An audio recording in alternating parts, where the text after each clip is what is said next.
Hello అండి, అందరికీ welcome to Padma Prasad vlogs. ఈరోజు నేను కొబ్బరి పచ్చిశనగపప్పు కూర చేశానండి. అబ్బా, కూర మాత్రం ఘాటుగా కమ్మగా భలే ఉంది. అసలు చపాతీ రైస్ దేంట్లోకైనా చాలా అంటే చాలా బాగుంటుందండి. ఈ కూర చేసుకోవడం చాలా ఈజీ. ఇంకెందుకు ఆలస్యం, ఎలా చేసేయాలో చూసేద్దామా? వచ్చేయండి. మరి కడాయి పెట్టుకొని స్టవ్ ఆన్ చేసుకొని 3 స్పూన్ల దాకా ఆయిల్ వేసుకున్నానండి. ఆయిల్ కొంచెం వేడెక్కాక దీంట్లో ఒక పావు టీ స్పూన్ దాకా ఆవాలు, ఒక పావు టీ స్పూన్ దాకా జీలకర్రని వేసుకుంటున్నాను. ఆవాలు జీలకర్ర లైట్గా కాస్త చిట్లనిచ్చాక ఇప్పుడు దీంట్లోనే 3 పచ్చిమిర్చిని ముక్కల కింద కట్ చేసి వేసుకుంటున్నాను. పచ్చిమిర్చి ఘాటు ఉన్నాయి సుమా, చూసి వేసుకోండి. ఒక పెద్ద ఉల్లిపాయని పెద్ద పెద్ద ముక్కల కింద కట్ చేసి వేసుకుంటున్నానండి. దీంట్లోనే 2 రెబ్బల కరివేపాకును కూడా వేసుకుందాం. కరివేపాకు కూడా వేసేసుకున్నాం కదా.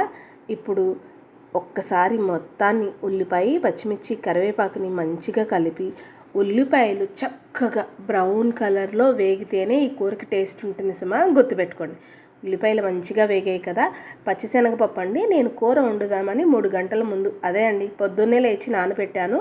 మినిమం 3-4 గంటలు నానితేనే పచ్చిశనగపప్పు ఈ కూరకి టేస్ట్ బాగుంటుంది. లేదు ఇన్స్టెంట్గా మాకు అప్పటికప్పుడు కావాలనుకునే వాళ్ళు కూడా నార్మల్ పప్పు అయినా చేసుకోవచ్చు. కాకపోతే కుక్కర్లో కూర వండాలి, గుర్తుపెట్టుకోండి. అలా అయితేనే బద్ద ఉడుకుతుందండి. లేకపోతే అప్పటికప్పుడు చేసుకునే బద్ద కూర ఉడకదు కదా. నానబెట్టుకున్న పచ్చిశనగపప్పు కూడా వేసి మొత్తాన్ని కలుపుకున్నాం కదా. దీంట్లోనే ఒక టీ స్పూన్ దాకా అల్లం వెల్లుల్లి పేస్ట్ వేసుకుంటున్నాను. ఇప్పుడు దీంట్లోనే ఒక పావు టీ స్పూన్ దాకా పసుపు, అలాగే రుచికి సరిపడా ఉప్పు వేసుకుంటున్నానండి. సాల్ట్ వేసేస్తున్నాను నేను. మీ రుచికి సరిపడా ఉప్పుని అడ్జస్ట్ చేసుకోండి. స్పూనున్నర దాకా ఉప్పు పడుతుంది. ఇప్పుడు వేసిన ఈ అల్లం వెల్లుల్లి పేస్టు, పసుపు, ఉప్పుని మొత్తాన్ని ఒకసారి కలిపి ఈ నూనెలోనే మంచిగా పచ్చిశనగపప్పు కాస్త వేగాలండి. అప్పుడే పచ్చివాసన పోయి కూర చాలా అంటే చాలా బాగుంటుంది. చూడండి, మొత్తాన్ని కూడా కలుపుకున్నాం కదా. కనీసం ఒక 10 నిమిషాలైనా లో టు మీడియం ఫ్లేమ్లో పెట్టి కాసేపు పచ్చిశనగపప్పును కూడా నూనెలో మంచిగా వేయించుకుందాము.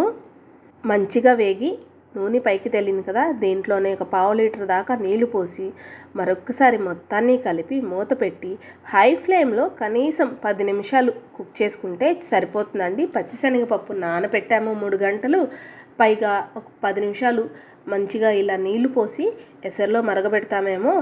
పప్పు ఉడకనట్టు ఉండి కూర అసలు బ్రహ్మాండంగా ఉంటుందండి. చూసారా, మొత్తం ఇలా 10 నిమిషాల తర్వాత మూత తీసి మొత్తం కలుపుకున్నాం కదా. ఇప్పుడు దీంట్లోనే రుచికి సరిపడా కారాన్ని వేసుకుందాం. పచ్చికారం వేస్తున్నానండి, కొంచెం కలర్ఫుల్గా ఉంటుంది, ఘాటుగా కూడా ఉంటే బాగుంటుందని. ఇప్పుడు దీంట్లోనే ఒక టీ స్పూన్ దాకా ధనియాల పొడి, ఒక టీ స్పూన్ జీలకర్ర పొడిని వేస్తున్నాను. జీలకర్ర పొడి, ధనియాల పొడి, అల్లం వెల్లుల్లి పేస్ట్ వేస్తామేమో ఈ కూర చికెన్ మటన్కి ఏమాత్రం తీసిపోదు. మనం వేసుకున్న ఈ కారం, జీలకర్ర పొడి, ధనియాల పొడిని కూడా మొత్తాన్ని ఒకసారి కలిపేసుకుందామా.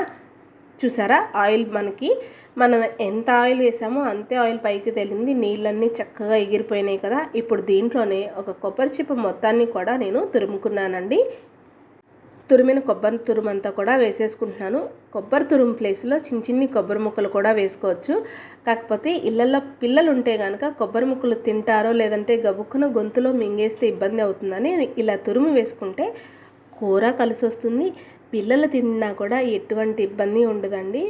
కూర మాత్రం సూపర్ అంటే సూపర్ టేస్ట్ ఉంటుందండి. కొబ్బరి తురుము వేసి మొత్తాన్ని కలిపేసాం కదా. చూసారా, చక్కగా మొత్తం అంతా దగ్గరగా అయిపోయింది కదా.